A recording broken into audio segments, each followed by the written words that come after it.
अस्सलाम वालेकुम जी, क्या हाल चाल है। उम्मीद है आप सब लोग ठीक ठाक होंगे। इस वक्त मैं एक राइड पे जा रहा हूँ और जा रहा हूँ मैं अपने दोस्त दानियाल की तरफ। आज हम सारे दोस्त दानियाल की तरफ इकट्ठे हो रहे हैं, तो मैंने सोचा कि रास्ते में आपके साथ गपशप लगाते हुए चलते हैं। तो चलते हैं आज की राइड पे।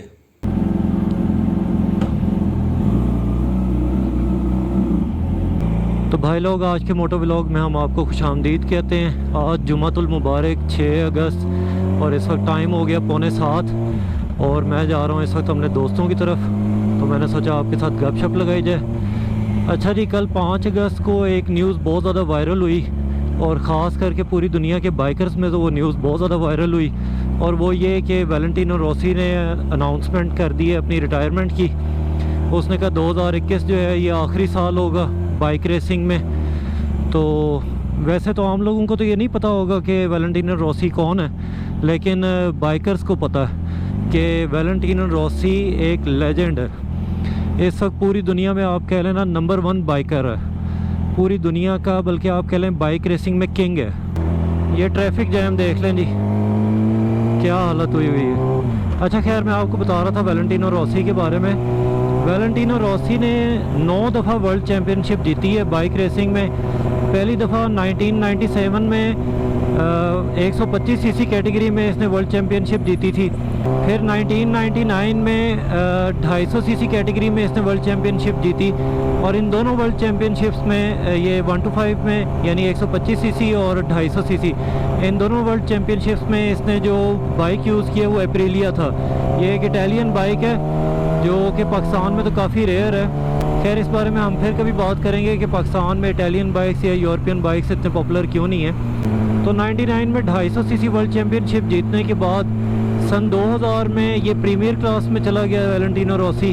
और 2001 से लेके 2005 तक इसने मुसलसल मोटो जीपी क्लास में वर्ल्ड चैम्पियनशिप जीती। मोटो जीपी क्लास जो बाइकर्स हैं उनको तो पता होगा, जिनको नहीं पता उनको मैं बता दूं कि बाइक रेसिंग में जो सबसे हाईएस्ट कंपटीशन है ना, वो मोटो जीपी क्लास होती है। तो 2001 से लेके 2005 तक मुसलसल इसने मोटो जीपी क्लास में कंपटीशन जीता। और उसके बाद 3 साल का गैप आ गया, लेकिन फिर इसने 2008 और 2009 में फिर मोटो जीपी क्लास में वर्ल्ड चैम्पियनशिप जीती।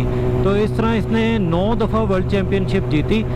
और इस दौरान शुरू में तो मोटो जीपी में इसका बाइक होंडा रहा, फिर यामाहा, फिर 2011-2012 में ये डुकाटी टीम में चला गया। लेकिन उसके बाद फिर 2013 से लेके इस वक्त तक ये यामाहा टीम में है। वैलेंटिनो रोसी ने अपने करियर में ज़्यादातर टाइम जो है वो यामाहा के साथ गुजारा है, इसलिए आप पूरी दुनिया में देख लें यामाहा स्पोर्ट्स बाइक्स में बहुत ज़्यादा पॉपुलर है। चाहे यामाहा R6 हो, चाहे यामाहा R1 हो, स्पोर्ट्स बाइक की कैटेगरी में ये बाइक्स बहुत पॉपुलर हैं। इसके अलावा थ्रू आउट इसने अपने करियर में जो है वो 46 नंबर रहा है इसके बाइक का।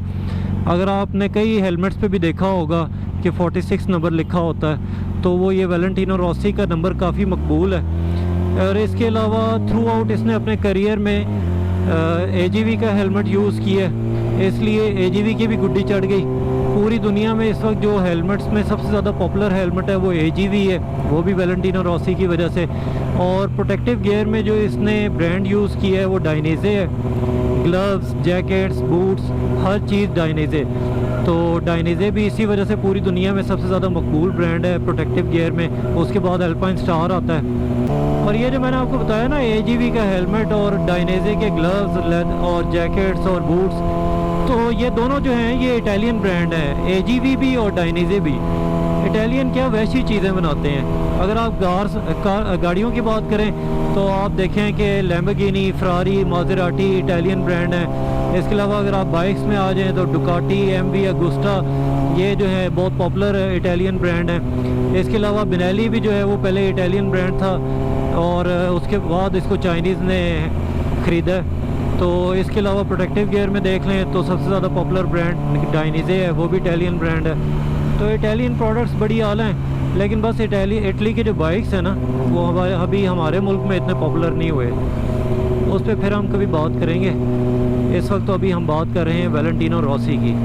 तो वैलेंटिनो रोसी ने अब जब से रिटायरमेंट का ऐलान किया है तो काफ़ी र्यूमर्स हैं कुछ लोग कह रहे हैं कि ये अब कार रेसिंग की तरफ आएगा, कुछ लोग कह रहे हैं कि ये अपनी टीम इंट्रोड्यूस करवाएगा। वैसे तो ऑलरेडी वैलेंटिनो रोसी की एक टीम है स्काई रेसिंग VR46 जो कि Moto2 क्लास में कम्पीट करती है। अब वैलेंटिनो रोसी जब रिटायर होगा तो इसकी एज 43 हो जाएगी। इस लिहाज से अगर देखा जाए तो इसने बहुत लंबा करियर गुजारा है बाइक रेसिंग में, वरना बाइक रेसिंग में इतना लंबा करियर किसी का होता नहीं है। अगर आप देखें ना इस वक्त इसके कंपेटिटर्स की एज, मार्क मार्केस इस वक्त 28 का है और मेरे ख्याल में लोरेंजो ने रिटायरमेंट ली थी मेरे ख्याल में 32-33 साल की उम्र में। इसके अलावा केसी स्टोनर भी मेरे ख्याल में 27-28 साल की उम्र में रिटायर हो गया था। तो ये करियर इतना लंबा नहीं होता क्योंकि इसमें रिस्क काफ़ी ज़्यादा है, इंजरीज बहुत होती हैं और फिर स्ट्रेस भी बहुत है।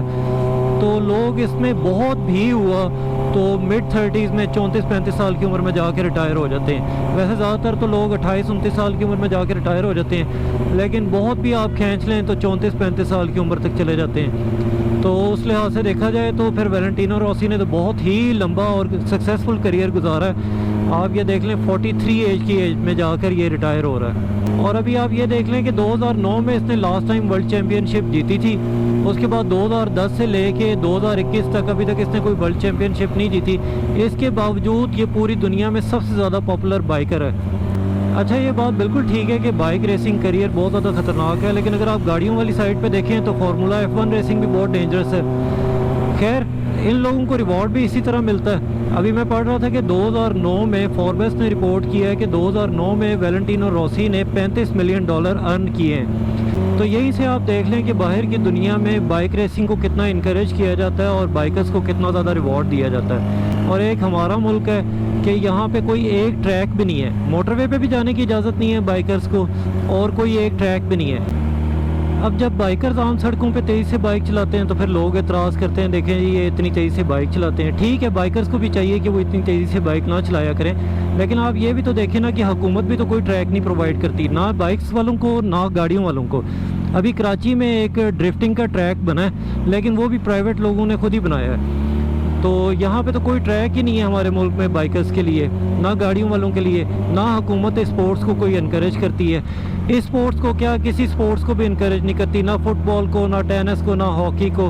अभी ओलंपिक्स हुए हैं, कोई एक मेडल भी नहीं जीता हमने, तो आज आके सारे फंड्स क्रिकेट को ही दिए जाते हैं। भाई दूसरी स्पोर्ट्स को भी तो इनकरेज करना चाहिए।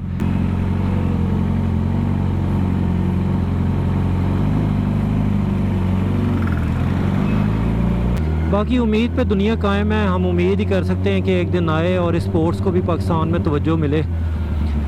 लें जी, रास्ते में ही दानियाल भी मिल गया। आ रहा